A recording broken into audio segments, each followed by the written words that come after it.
Hey guys, welcome to another ride in the Struggle Bus, where every wheel is an empty triangle. On today's bus ride, we get to really focus on the first of the Struggle Bus Basic Rules, which is that corners are more important than the side and then the center, and that'll become very clear in this game. So hopefully you guys can get a better appreciation for why that is the first rule on my list. As per always, I'd like to thank our opponent for playing us today. I'd like to thank you guys for watching these videos, and I'd like to thank my Patreons for supporting this channel. And so with that introduction out of the way, let's get into the game. Okay, let's go. We are playing as black against a 10K on OGS. So we will see how this game goes. Ooh, she is offering a cross game, but I'm not going to. I'm just gonna keep it simple. Though maybe I should have mixed it up, but we will see. Okay, so she is playing 2, 3, 4s. I like splitting up whatever side they play on. So I'm going to approach this corner here. You can approach high, you can approach low. Either is fine in this situation. But we are focusing on the corners first, and then the sides. Okay, so she's backing off. We have got a couple options. We could back off ourselves, or we can attach. I'm going to attach here. And she hanes, which is fine. I'm just going to pull back here, stay connected. She will most likely descend, and we're just going to jump back over here. And there's some aji that she might want to fix later, but for now it is fine. And she is approaching on this side. This group feels fine. We'll be able to get out, and so I'm just going to approach this corner. We're going to do it low this time. Instead of doing a high approach, we're just going to do a low approach here. Okay, and she plays there. Here we will just back off. We will get our base. And she's going to press on top. I am going to answer this. I'm going to just play a knight's move here to try to develop the left side. It looks like she's trying to get some good influence in the center, which is her right to do. And now she's looking to press on this group a bit, which seems perfectly reasonable to me. This is a pretty breakable shape right now, so I'm not too concerned. Again, and there's also some aji over here. I'm just going to, so here, I think it makes more sense to try to get out as opposed to live small. So I'm going to attach to this stone. We have one of our rules that says not to attach to weak stones. But this is not a weak stone, so attaching to it is okay. Giving her more strength here is fine. It will come at a cost, though. We are going to be giving her a larger side if she extends, but we're going to be getting strength out of it. So it is an exchange just like any other. Okay, I think it would have been a little better for her to push this way. If we just block, she's going to hane. If we extend, does the push and cut work? I don't think the push and cut works, so I think we can extend. But she is going to take the push and cut, and that is fine. We will block here and see which way she wants to cut. She wants to cut that way. So we can connect, because there's a ladder here. And if we connect here, that'll get us the strength for the group that we wanted. And it's going to turn into a little bit of a fight here. If we ladder, we'll end up losing this group. So I'm just going to connect here, which threatens this ladder, and we'll have to do a little bit of work to get a living group here. But we can also threaten to push out this way. And so that is an option as well. And so that's what I'm going to look into now. We're going to try to split this shape and see if we can see what we can get to happen here. Again, I don't want to be surrounded. We're not looking to kill anything. We are certainly not in a position to be killing anything right now. We're just looking to make sure that we live in an efficient way. We can always fall back to playing R2, which looks like it gives us a living shape, but I only want to have to do that if there are no other options. It's never fun to just live in Gote. So yeah, so this is kind of showing the failing of this shape here. We can just push through, and so that is what I'm going to do. Again, I think at the end of all of this, we're likely going to end up having to play R2. But now it's, White's struggling a little bit to get the shape to work. And again, this is, all started when M5 was played. It was just a very easy shape to break through. So I'm going to keep on warming out, see what kind of damage we can cause here. And now there's a weak shape here that we can harass. I'm at least going to take this one push, which is really going to end up hurting this group. And at this point, I am just going to play R2 to make sure I'm alive, because this could become a situation where we get surrounded here and things will get a little trickier. So playing this should get us life here, and then we can still play around with this later. But for now, I think we're going to leave it. And so now the question is, do we want to save these stones? And so I'm sure you guys are familiar with my process here, figuring out if we want to save stones. We have 3 questions, and the 3 questions are, first one is, do these stones affect the life and death status of any groups on this board? And here the answer is probably yes, because this group becomes automatically alive if these 2 stones die. And so usually you kind of stop there, because if these stones stay alive, then this group remains under pressure. If the answer was no, we would go on to the next question, which is, do these stones have meaningful follow-ups? Which is a little tricky to explain on this board, at least with this group. But in this case, if we extend, a meaningful follow-up could be Q8, right, if she ignores. And so the answer to that would also be yes. So because of that, I am going to save these 2 stones. And White's going to develop the right side, but is really going to damage this inside group. So I don't think she can continue pushing along here. We can extend one more time, because this group's going to become very vulnerable. And she correctly identified that. So before things got too far out of hand, she was like, okay, we need to protect our weak group. But now I can get this turn here, and here's our meaningful follow-up. And now we can take this Hane. And so this isn't great for us, but it is fine. This is a little early for a second line move, but it really helps develop off of the Q16 stone, and keeps a little pressure on this group, but this group has so much eye space that it's fine. This was probably not necessary just because of how much room there is here. With a situation like this, you need to be really sure that you're going to die before playing a move like this. And so if you can't read away that, that if you're white, if you can't read away that black would kill you here, it's best to just Tanuki, because now white had Sente, but we get to take the Sente instead.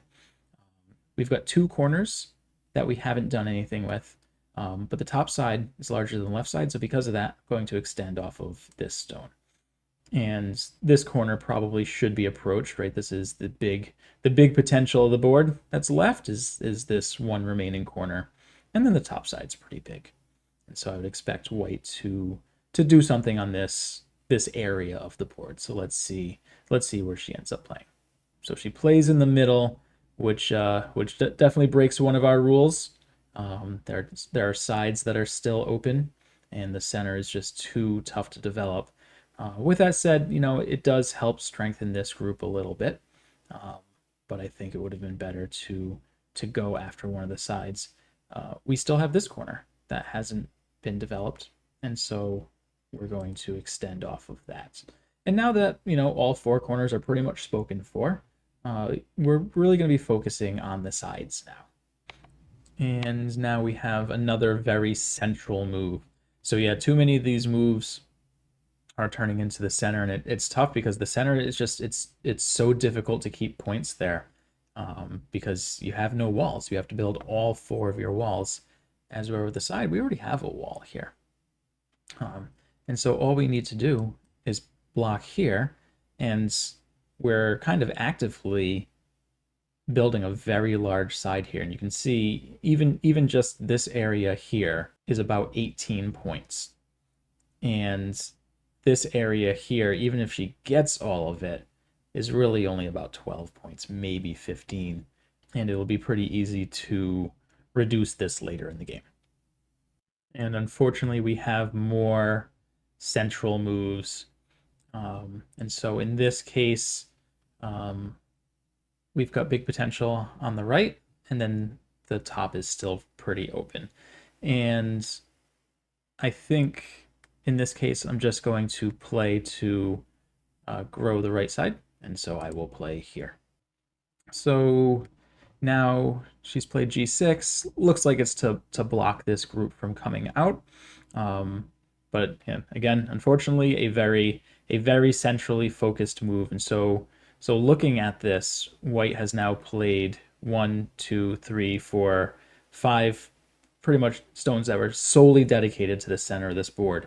And this small area isn't worth that many stones. So here, the top is still very open.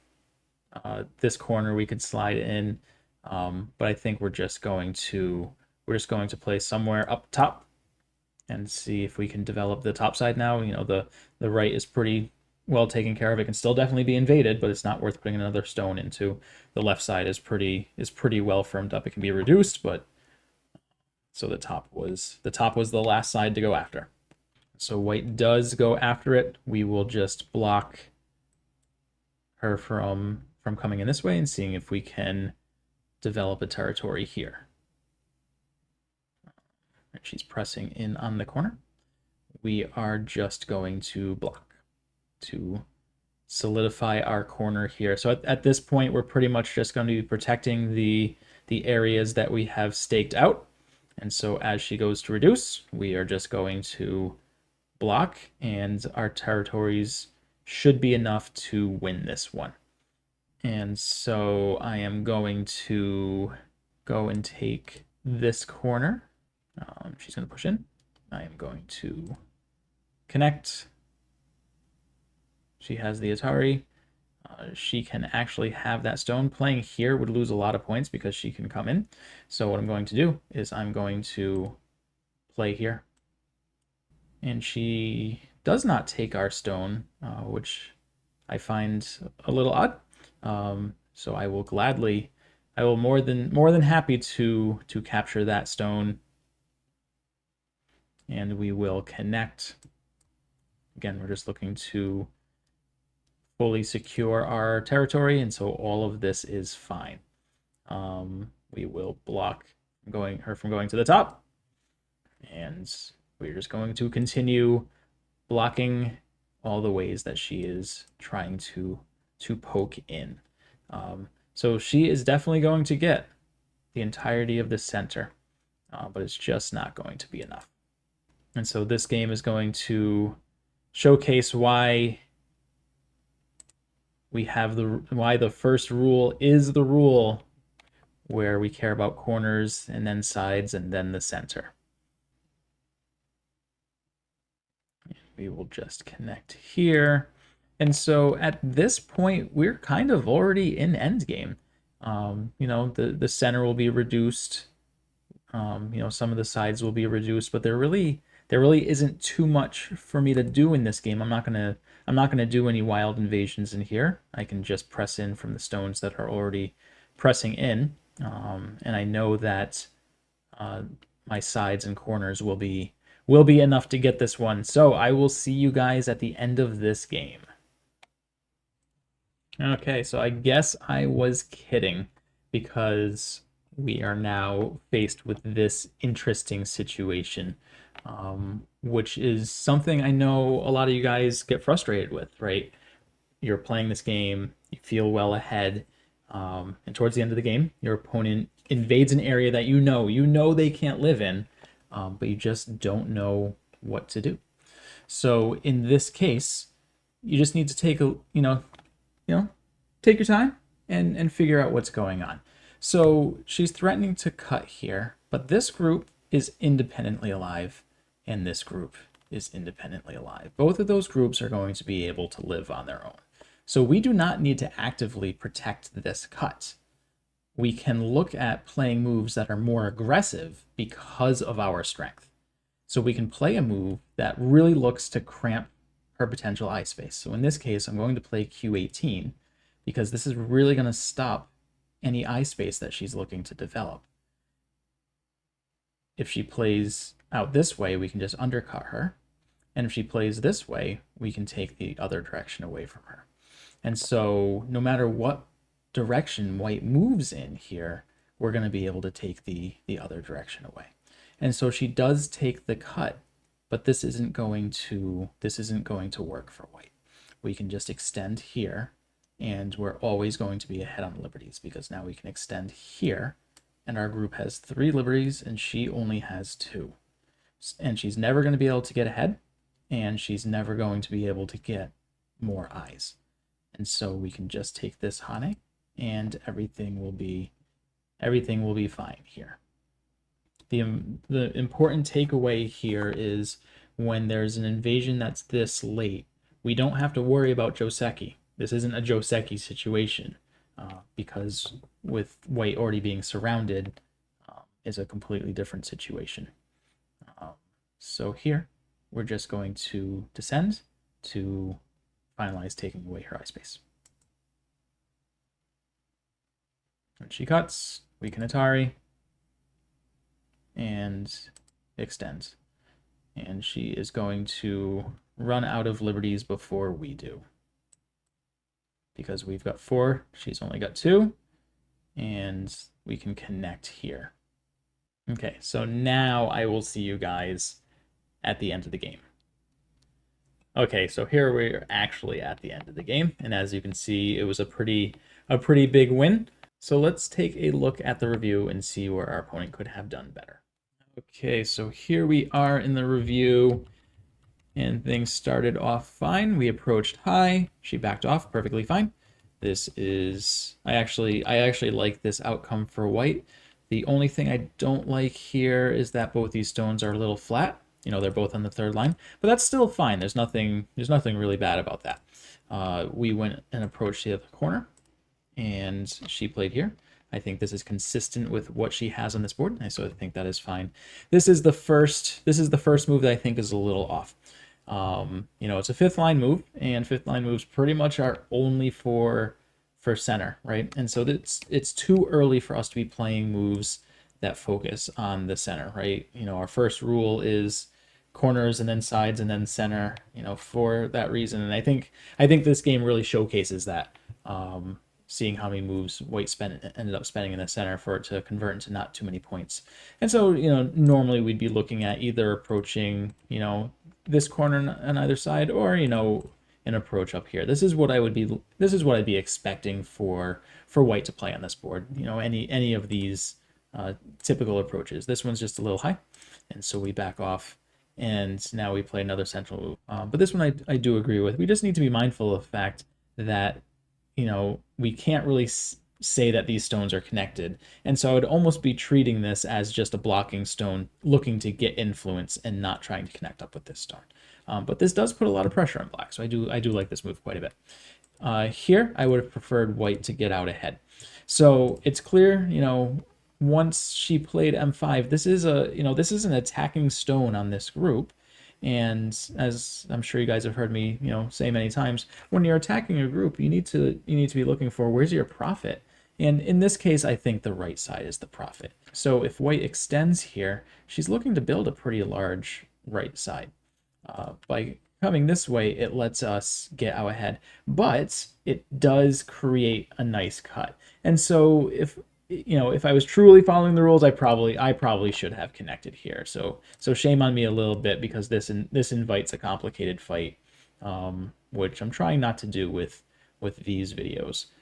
But she does a pretty fantastic job of calling me out on my insolence there. And so I think this is all fine. And now, unfortunately, things get a little complicated, because now we are going to use the fact that there is this weakness here, and it kind of separates these three stones. And so here, this shape we refer to as the elephant's eye, when we've got these two stones that are diagonally away from each other by 1 point, and then where your opponent plays in the center. The typical shape point from here is a knight's move off of one of these stones. So either a knight's move off of this stone to here, or a knight's move off of this stone to here. These are the typical moves for blocking. So in this case, I think I would probably play here, and it limits black's movement. White could even sacrifice this stone. This would be fine, because this comes in sensei. Because if we play away, say we just decide to do this, white can descend here and kill these two stones. So this could be a way where white could strategically sacrifice this stone, and get sente from it, and then follow up with over here and get a nice right side. So this could be an idea for white. A little complicated, but yeah, anytime we get situations like this, they are going to become complicated. But unfortunately, white pushed, and this creates that broken Kama shape, which has popped up in a lot of my games recently, which I've gone over. And in this situation, black, you basically just force black to punch right through, and it breaks the shape apart, and it gets very difficult for white, because the group is kind of segregated there. But white extends, and we played here to get life. We could have kept on following, but I just wanted to make sure everything was fine here. And see, I also was curious about where she would have played given sensei, and I think this is a fine move. I think this is a fine move for white. I think here it's probably better just to jump and get ahead, seal off the right side, because the problem is the more she forces us to get strong here, the weaker this group becomes. So I think this is a fine move just to settle things. But playing here lets us get now one more stone, which is going to make it that much tougher if white doesn't do anything here. So I think this move was necessary. But we get our turn. She blocks. This is all fine, and this is fine as well. Here's where the wheels really start falling off, unfortunately. So in this situation, there's a lot of room here. And so if you're unsure in a situation like this, if black can do something here, spend some time and read. But if you don't see a way for black to get anything here, then you need to take your sensei. And even if there was a move that ended up killing these two stones, those two stones are too small. They're not worth saving right now. But white is completely fine here. There is no danger. So white should absolutely be looking at taking, just taking a big sensei move. Unfortunately, white came and defended and let us extend a corner. And at this point, the game already looks quite tough for white. But the left side's pretty wide open. The top is pretty wide open. So, she could have played just a move up the top to break up the territory here, right? And if we approach, then she can extend this way, or if we approach here, she can extend this way. And this would have been fine. But she played a very centrally focused move. It's almost the exact center of the board. But yeah, this stone is it's going to be too difficult to use this to get any value on this board. And so she let us enclose another corner and then played another central move. And at this point, so I couldn't label the stones in the game, but she's now played these three stones, and I guess we can say these two as well. But we're looking at 5 stones, and we're really only looking at about 12 points here. And this is pretty easily reduced. So there's maybe 12 points here, and if you compare that to the top left corner, there's the same 12 points. But for black, it only took 2 stones to get it, because it's in the corner. And for white, it looks like we need 5 stones to get the same amount of points. And that's really what it boils down to. That's why, our first rule is what it is, that we care about corners before sides before center, is because the corners are so efficient because two of your walls are already there. So you really only have to form two of the four walls. As for the center, you have to form all four. And that's really the theme of this one. And so we continue just taking the open sides, and white continues to take the center.